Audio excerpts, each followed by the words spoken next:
What's going on, everybody? It's been a while since I talked about our Miami Heat, but I think it's time to talk about it, man. Right now, it has been a terrible season to watch, man. This season is full of, some little bit of highs, but man, the lows have been incredible, especially now. We just beat the Charlotte Hornets, which is good to snap the 10-game losing streak, but yeah, you heard that right. The Miami Heat with a coach like Eric Spoelstra was just on a 10-game losing streak. I don't think I have ever even witnessed that. I can't remember the last time I witnessed a 10-game losing streak. It has been a terrible product to watch for the Miami Heat, man. You were so high when you wanted them to move on, including myself. I wanted them to move on from Jimmy Butler because, hey, if we're not going to pay him, just let him go. Try to get some value. Let these young guys rock, and Khalil Ware, Jaime Jaquez, Nikola Jovic, who's been out with an injury. Let these young guys go, man. Let Tyler Hero, experience being the number one option without Jimmy Butler on a consistent basis. And, we got some glimpses of that, but man, it's just what you think. I mean, is it really sustainable? Are these young guys producing at the level they were in the beginning of the year sustainable? And the question is no.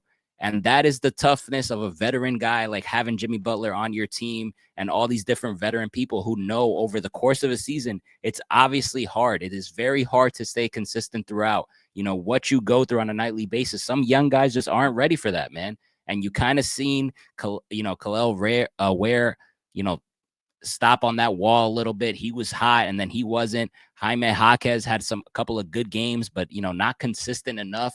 Nikola Jovic had the same thing before his injury.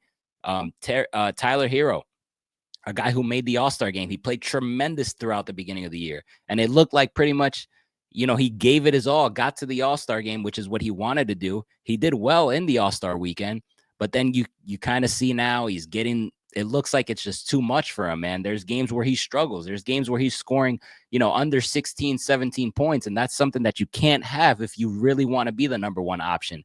Bam Adebayo has also had a down year. I mean, he's been struggling. It's just not consistent enough across the board for the Miami Heat. And that is why they are in the situation that they're currently in.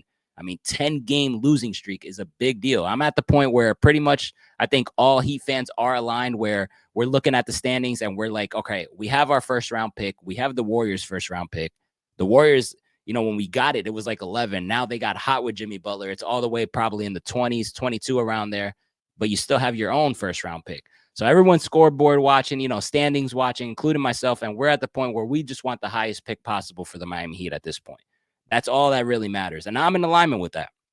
I'm looking at the schedule and I'm seeing, all right, we're 30 and 41, which is terrible. All right.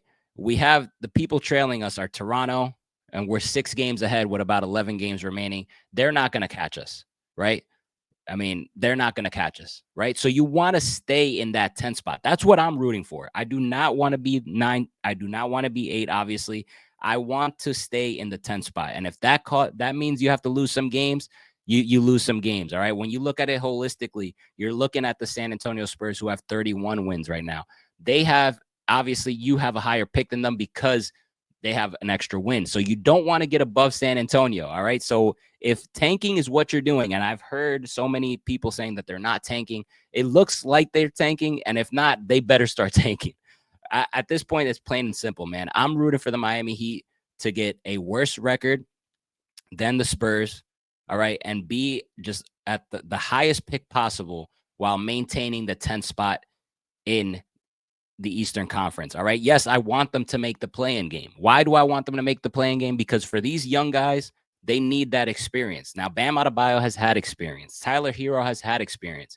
You can argue some of the other guys on our teams have had the experience, but have they had the experience where they're actually playing meaningful minutes in a big-time game to get into the playoffs? If they make the play-in and they win and they get themselves into the playoffs, which I just don't think, but I also wouldn't count out Eric Spoelstra kind of dialing it up and having something ready. It's Miami Heat basketball.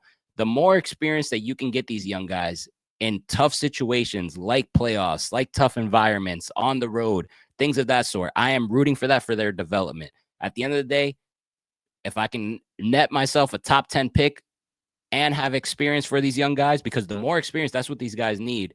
That is what I'm absolutely rooting for. But overall, it's been a disastrous season, man. I mean, Terry Rozier has been a guy who's been a huge disappointment. I mean, this is a guy we gave up a first-round pick for. I thought he was going to come in and deliver.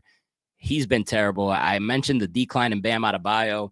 Tyler Hero, yes, strong start, awesome, made the All-Star game, but this is a guy who just, it doesn't look like he's going to be able to be that number one guy. It just doesn't look like it. Jaquez is a guy who I had high expectations for. He hasn't been really surprising me. Duncan Robinson has been surprising. Like, he's been actually solid as of late, which is crazy because I was out on Duncan for quite some time. But the Heat have a situation here, man. Andrew Wiggins is a guy who's been solid. Is he going to be here long term? I don't know. But listen, man, the rest of this Miami Heat season, like I said, I'm rooting for them to stay in the 10th spot, don't win games, try to get the lowest seed possible while still getting yourselves into the playoffs so these young guys like Kel'el Ware get that playoff experience / play-in experience of playing in big-time games, big situations, because in the long term, I think that's going to be better for them. It's been an ugly season, but just continue to develop these young guys. That's what I want to see at this point. And, start this rebuild, man, and kind of see what you got. When you're playing in these playoff type of games, you either have it or you don't. And sometimes you can see that. And whoever doesn't have it, start to look elsewhere. Davion Mitchell has been a guy who they got at the trade deadline. He has been surprising, but is that a guy that you're willing to commit to? We've seen teams get into trouble where they get a small sample size trading for a guy. They pay him a nice amount of money, and then they suck.